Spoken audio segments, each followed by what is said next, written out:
7:13 right now. There's some intriguing photos in this morning's Civil Beat article showing illegal junkyards full of abandoned vehicles.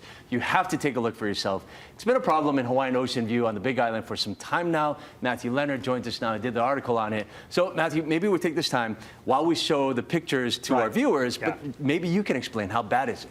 It's well, the county definitely sees it as like a major environmental and health hazard because these broken down vehicles leach toxic chemicals into the water table potentially. They're also become breeding grounds for vermin and for mosquitoes, right? So they see it as a major problem. It's a statewide issue, but you see it really writ large in Hawaiian Ocean View. It's the country's largest subdivision.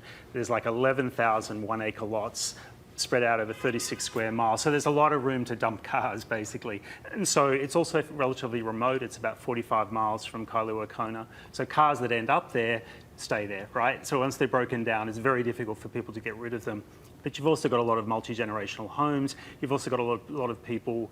The median household income in Ocean View is half the median household income in the rest of the state. So you're also seeing it as a kind of a focal point of a lot of social and economic issues. Yeah, this interesting stat in there. I think there's 8,000 illegally abandoned cars across the entire state. As far as I know, right? And how many are in Hawaiian Ocean? So almost a quarter of those are dumped on the Big Island. The county estimates about 1,600 or so per year, right? So they've been working.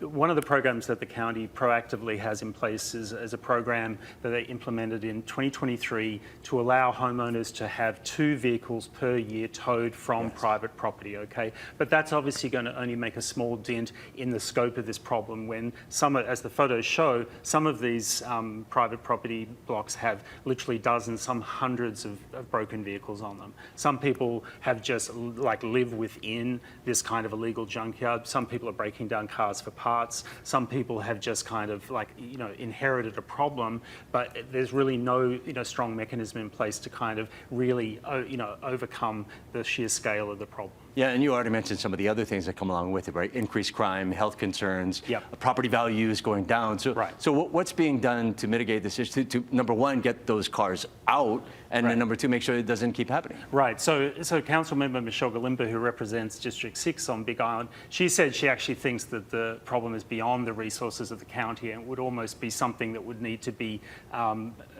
kind of dealt with by the Environmental Protection Agency at that sort of level. There's no programs that would currently do that. What has happened is 3 years ago there were 4 pieces of legislation that were passed into law in the state, and essentially they were tools that were meant to provide better enforcement guidelines, better enforcement tools to help counties actually address the problem. The problem is that those acts haven't been implemented at the county level. So Gregor Alagan, the representative who helped get those laws passed, has expressed frustration that they really haven't been implemented yet. And so we're still yet to see the kind of full impact of what those laws might do. They include stronger enforcement and more guidelines for making sure that people can't just kind of incrementally move cars, a couple of inches to comply with the violation. Yeah, well, those residents need something. So it's a great read, and you need to take a look at the photos yourself, Matthew. Thank you. You can also read the full article on civilbeat.org or text 66866 to get their newsletter. Thank you, Matthew. Thanks, Steve. See you right after this.